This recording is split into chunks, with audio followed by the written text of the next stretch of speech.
Hola, mi nombre es Andrea Matonera Ramírez, soy dentista, magíster en patología y medicina oral, especialista en patología bucomaxilofacial, directora del programa de la especialidad de patología bucomaxilofacial y académica del Departamento de Patología y Medicina Oral de la Facultad de Odontología de la Universidad de Chile. Y primero quisiera agradecer al doctor Grimaldo por su invitación a los coloquios médicos, odontológicos, enfermería, nutrición y farmacia del Hospital Militar Universitario, doctor Carlos Arbelo. Para mí es un honor poder conversar con ustedes brevemente sobre el cáncer oral, básicamente con una mirada hacia la prevención. Bueno, yo trabajo en la Facultad de Odontología de la Universidad de Chile y también trabajo en el Hospital San José en Santiago. Primero quisiera mencionar el concepto anátomo clínico, entendiendo las diferencias entre cáncer de la cavidad oral y cáncer orofaringio. Son patologías que tienen distinto pronóstico, distintos factores de riesgo y es importante que tengamos claridad sobre qué localización anatómica estamos considerando cuando hablamos de cada uno de ellos, ¿ya? Básicamente, orofaringia es de base de lengua hacia atrás, cáncer de labio y el cáncer de la cavidad oral. Cuando nos encontramos frente a este tipo de lesiones en cavidad oral, muchas veces algunos clínicos plantean de ¿para qué voy a hacer una biopsia si esta lesión claramente corresponde a un granuloma piogénico? No se justifica, al paciente lo voy a hacer perder dinero. Sin embargo, nuestro ojo clínico en algunas oportunidades nos puede fallar. Y si bien en algunas oportunidades podríamos aceptar a que estas lesiones corresponden a un granuloma piogénico, esta lesión a lo mejor no era un fibroma irritativo como pensamos, sino que corresponde a un fibroma de células gigantes. Y esta lesión que está acá, que nos hacía pensar, porque se parece mucho a un granuloma piogénico, correspondía a una metástasis.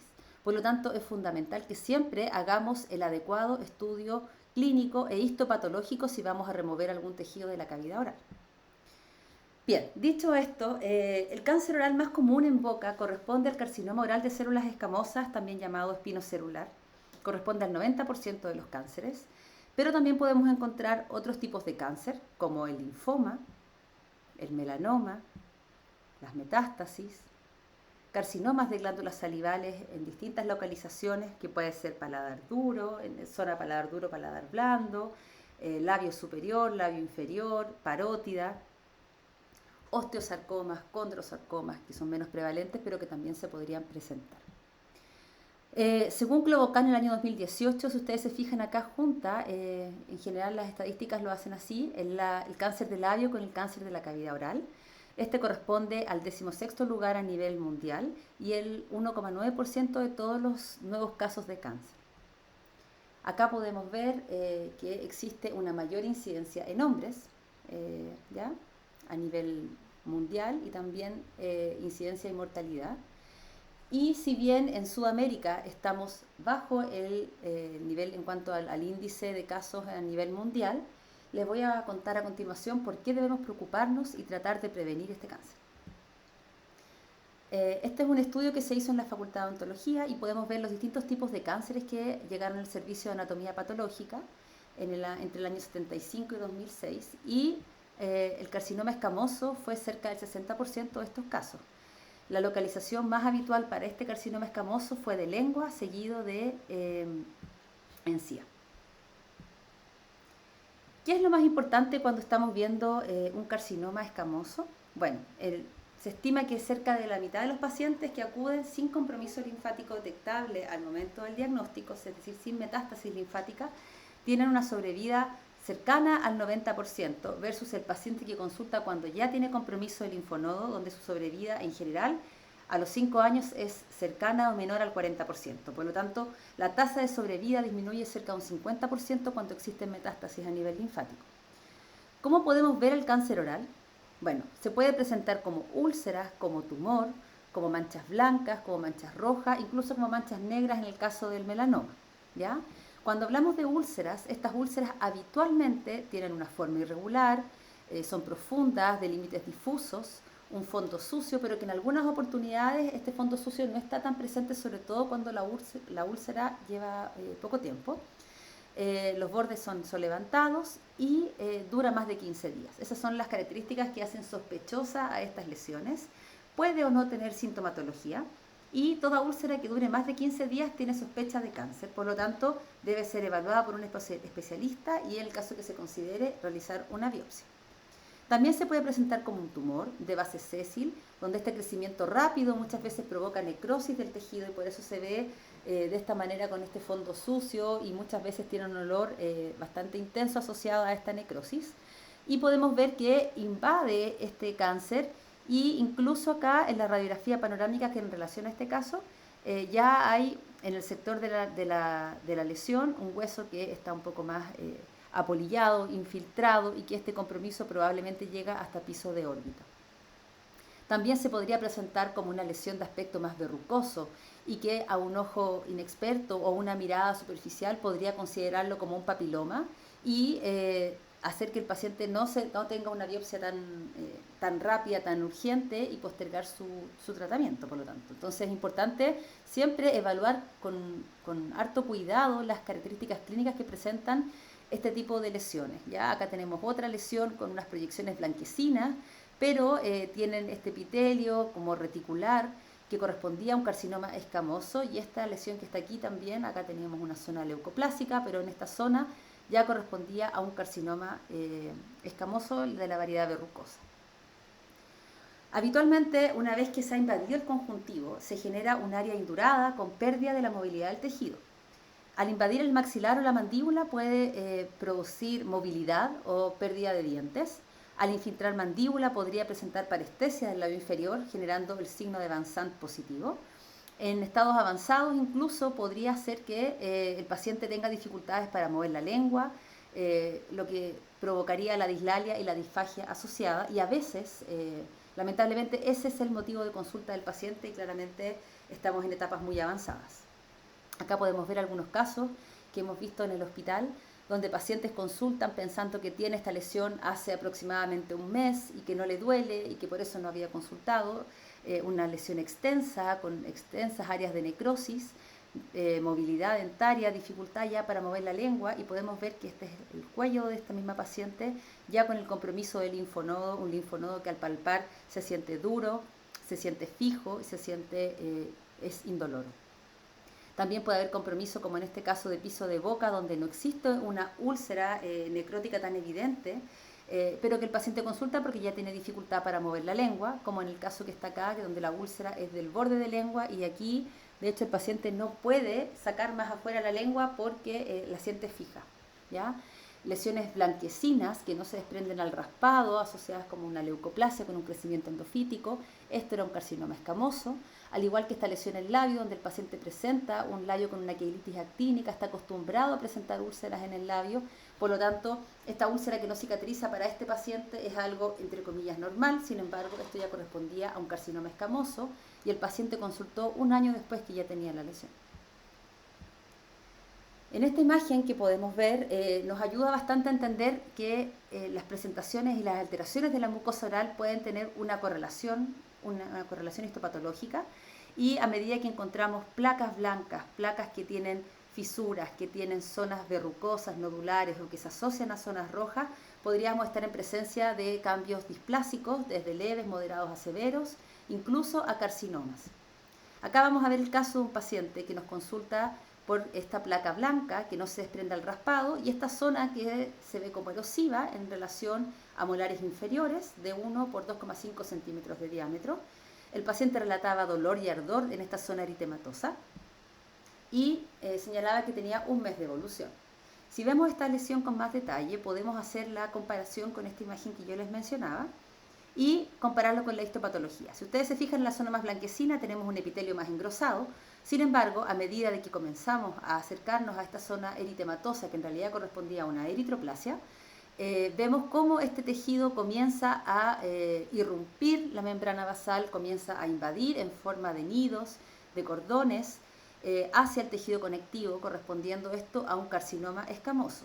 Bien, este paciente al momento del diagnóstico es un paciente que no era del hospital donde trabajo yo actualmente, tuvo un diagnóstico con un T2N0M0, es decir, no había compromiso ni de linfonodos ni de metástasis. Sin embargo, por motivos administrativos, porque al menos en Chile no es una prioridad dentro de los cánceres el cáncer de boca, Fue operado recién 6 meses después y este paciente falleció a los 10 meses post-tratamiento. Por lo tanto, tenemos que apurarnos en el diagnóstico y en el tratamiento de estos pacientes. Muchas veces vamos a encontrar lesiones que coexisten con diagnósticos de distinta gravedad. Por lo tanto, podemos tener zonas de displasias, de carcinomas in situ, de carcinomas invasores. Y en ese contexto es importante que nos asesoremos y determinemos bien en qué sector vamos a tomar la biopsia, con qué cuidado vamos a tomar esa biopsia, ¿sí? Si vamos a tomar la biopsia de un sector, en ese caso idealmente tomar con otro bisturí limpio la zona de un sector alejado, porque podríamos estar en el fondo sembrando este cáncer en zonas donde solamente había displasia. Dentro de los factores de riesgo tenemos el tabaco. El riesgo para los fumadores actuales varía entre 4 o 5 veces para el cáncer de la cavidad oral, orofaringia e hipofaringia, y 10 veces para el cáncer de laringe en comparación con los que nunca han fumado. Y esto está absolutamente relacionado con la dosis de cigarrillos que consuma el paciente. La mayoría de los cánceres en cavidad oral, orofaringe, hipofaringe y laringe son atribuibles al uso de productos del tabaco. Por el lado del consumo del alcohol, es un factor de riesgo también para el desarrollo de cánceres de cabeza y cuello. Sus efectos son independientes del consumo del tabaco, pero tiene un menor riesgo asociado que el consumo del tabaco, siendo de 2 a 6 veces mayor para personas que consumen alcohol en comparación con personas que no son bebedores, y que también está en relación con la dosis. El riesgo de cáncer en cavidad oral, orofaringe, hipofaringe y laringe es mayor en personas que consumen grandes cantidades de alcohol y de tabaco, y cuando ambos factores están presentes, el riesgo del cáncer es mayor que simplemente su efecto sumatorio. Hay un efecto sinérgico con riesgo para las personas que fuman y beben en exceso de aproximadamente 5 a 14 veces mayor que las personas que nunca fuman y ni fuman ni beben al mismo tiempo. En relación a la infección por virus papiloma humano, se asocia básicamente al cáncer orofaringio, no al cáncer oral, y el tipo 16 causa cáncer de orofaringe, como les mencionaba. La infección oral por virus papiloma 16 confiere un aumento de aproximadamente 15 veces en el riesgo de cáncer de orofaringe en comparación con personas sin la infección por este virus papiloma. Hay otros estudios también que mencionan desde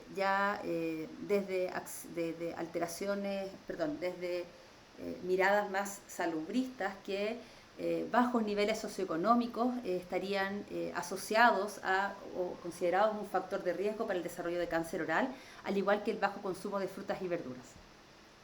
Acá podemos ver en este estudio que evaluó el consumo de alcohol al desarrollo de cáncer oral y faringio, y podemos ver que no solamente es para el cáncer de orofaringe, hipofaringe y también de lengua.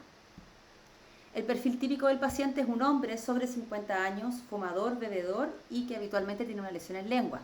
Sin embargo, el cáncer puede aparecer en cualquier parte de la mucosa oral y no necesariamente en los bordes de la lengua. Por eso es importante que el examen sea un examen completo y minucioso. El manejo es un manejo integrado, multidisciplinario, y la elección de este tratamiento se basa básicamente en indicadores clínicos como son el TNM, la ubicación, y también hay parámetros histopatológicos como el peor patrón de invasión y la profundidad de invasión que tenga ese carcinoma en la biopsia. Y es importante considerar que el factor que va a determinar la supervivencia es la etapa en que se diagnostica esta enfermedad. El tratamiento es básicamente quirúrgico, hay extirpación local con margen de seguridad, hay extirpación local de ganglios, puede haber quimio y radioterapia según el caso de cada paciente. En cuanto a los potenciales rutas de metástasis, este cáncer habitualmente da metástasis a nivel de los linfonodos y también puede dar metástasis principalmente a nivel de pulmón. Si analizamos la incidencia, podemos ver que a nivel latinoamericano Brasil tiene la mayor incidencia a nivel de Sudamérica, pero también está con unos valores mayores Venezuela, y Chile está bastante más bajo. Sin embargo, como les mencionaba, este cáncer requiere de ser considerado y generar estrategias para mejorar su prevención. En Chile no contamos con registros nacionales, tenemos registros poblacionales de cáncer oral y de orofaringe, que nos hablan de una incidencia de 3,2 cada 100.000 habitantes para hombres y 1,2 cada 100.000 habitantes mujeres. Lamentablemente en Chile se diagnostica de forma tardía, en etapa 3 o 4, cerca del 80% de los pacientes llegan en este estadio, y la supervivencia es pobre, con reportes incluso de solo un 34% a los 5 años. Por lo tanto, es imprescindible mejorar el acceso oportuno a la especialidad. En general, la sobrevida, como les mencionaba yo, este es el estudio del Instituto Nacional del Cáncer, donde nos muestra que en cáncer oral estamos llegando tarde. Acá tenemos este estudio donde el 60% de los pacientes con carcinoma oral de células escamosas correspondió a hombres y que la supervivencia general a los 2 años fue de solo el 48,3% y a los 5 solo el 33,9%. Este es un estudio que realizaron en Venezuela la doctora Helen Rivera, el doctor Ponce, donde ellos analizaron clínicamente 130 pacientes con cáncer bucal y orofaringio y los resultados que nos muestran en este artículo son bastante similares a los que yo les mencionaba que tenemos en Chile. Cerca del 70% de los pacientes correspondían a hombres. El porcentaje de consumo de tabaco y alcohol es bastante elevado, cerca del 90% de los pacientes. También podemos evaluar que el principal localización fue de lengua, seguida de encía, mucosa de reborde alveolar y piso de boca en el caso del cáncer oral, y que tuvieron cerca del 77% de los pacientes diagnosticados en un estadio avanzado, ¿sí? Lamentablemente cerca del 50, más del 50%, el 53,1% de los pacientes tenía ya metástasis linfáticas al momento del diagnóstico. Alguien podría decir, bueno, ¿y por qué preocuparnos si es tan escaso? Claramente tenemos que preocuparnos porque la tasa de sobrevida a los 5 años es una tasa baja, menos del 40% de los pacientes están vivos a los 5 años, es un cáncer agresivo, altamente infiltrante, genera compromiso linfático y metástasis con mucha rapidez. Además, es más habitual en pacientes adultos mayores con un diagnóstico tardío, siendo un fácil diagnóstico, y genera un gran deterioro en la calidad de vida tanto por el cáncer como por su tratamiento. Ahora, ¿por qué la mayoría de los cánceres se diagnostican tardíamente? Una de las principales razones para que el diagnóstico sea tardío es el bajo nivel de conocimiento público sobre el cáncer oral.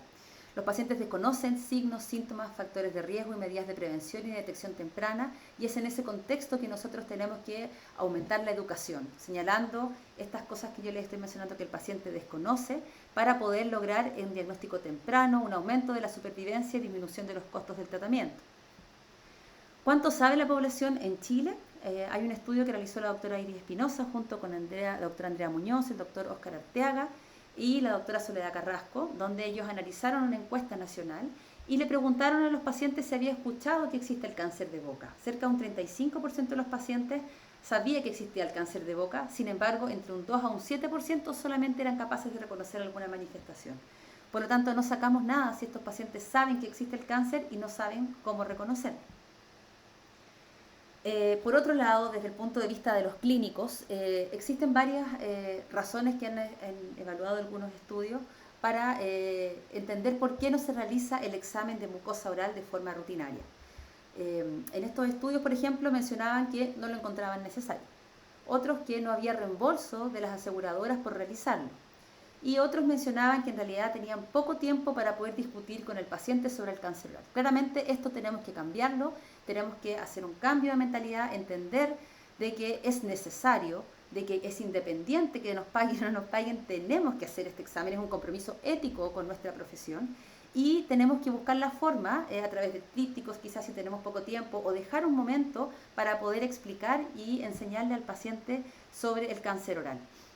En este artículo se evalúa la consulta tardía y esta consulta tardía está afectada por dos factores principales. Uno es la consulta, el retraso en la consulta, que se demora el paciente entre 3 a casi 6 meses en consultar desde que pesquisa la lesión. Y también el retraso en la profesión, cuando el paciente nos consulta a nosotros como ya clínicos, y existe un retraso desde la referencia, la biopsia, el diagnóstico histopatológico, el tratamiento definitivo y la terapia ayudante, quimio o radioterapia.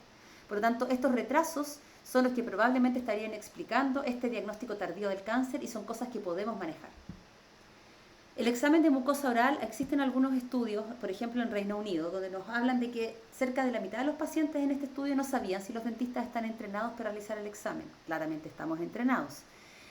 Muchos pacientes no sabían si su tratante les había hecho este examen.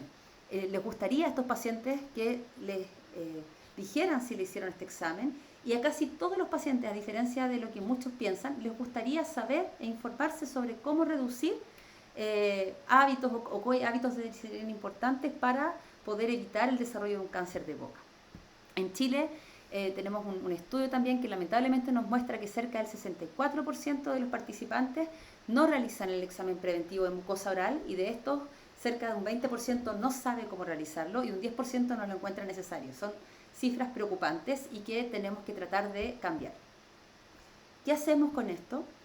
Bueno, tratar de mejorar el retraso de la consulta de los pacientes depende en gran parte de la motivación que tenga este paciente para hacerse el examen, ¿ya? Hay que explicarle por qué es importante.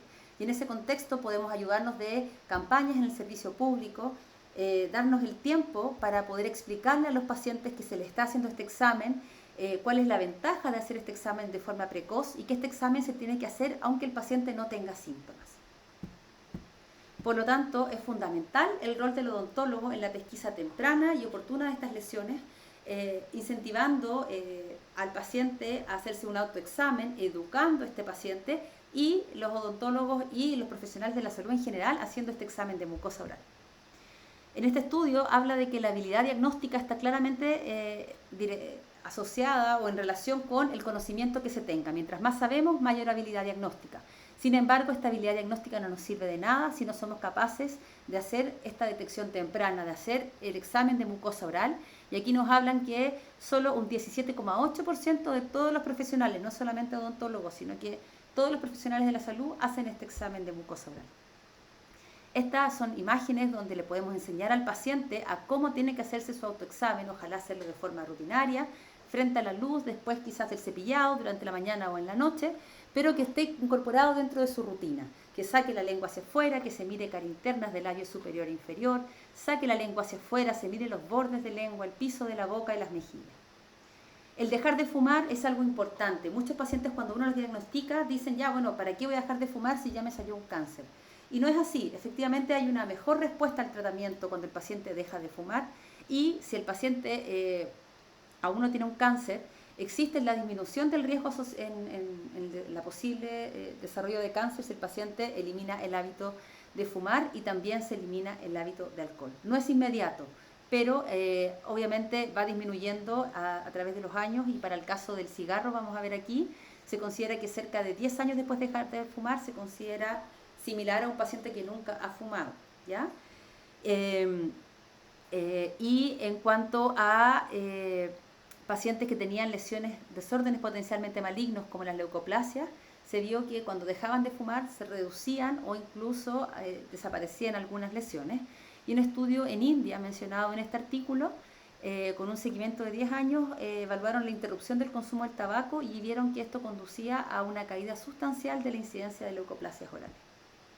Tips para dejar de fumar. Bueno, brevemente, partir preguntándole al paciente si ha pensado o le gustaría dejar de fumar. Si el paciente no quiere dejar de fumar, vamos a estar hablando prácticamente contra una pared. Si el paciente está dispuesto, podemos explicarle que haga una lista de la cantidad de cigarrillos que fuma durante el día y que él vea o ella vea cuáles quiere o puede ir eliminando. También calcular y mostrar al paciente cuánto dinero está perdiendo cada vez que consume cigarrillos. Uno puede hacer el cálculo de cuánto vale una cajetilla diaria y multiplicarla por 365 y decirle al paciente que cada vez que no se fuma un cigarro, esa plata la guarde en una caja, en una alcancía, y va a ser en el fondo su propio premio cuando deje de fumar. Se supone que las ganas de fumar duran 7 minutos. Ese paciente a lo mejor se lava los dientes en ese intertanto, se toma un vaso con agua, consume una fruta, se va a un lugar a donde no fumar, puede que se le olviden que tenía estas ganas de fumar y pase un tiempo suficiente antes que vuelvan los deseos de fumar. Y es importante que nosotros dejemos anotado esto en la ficha clínica y le preguntemos cada sesión al paciente y hagamos un feedback positivo, estimulando al paciente a dejar de fumar, felicitándolo y no retándolo, porque si no el paciente no nos va a contar cuándo decida dejar de fumar. En cuanto a nuestro rol como dentistas y como profesionales del área de la salud, tenemos que hacer educación en hábitos de riesgo y autoexamen, explicar e informar cuándo tienen que preguntar. La responsabilidad en educación, detección precoz, diagnóstico y remisión al especialista es nuestra. La boca es un área muy accesible. Detección de lesiones no es dificultosa, no tenemos que mandar a hacer un examen complejo.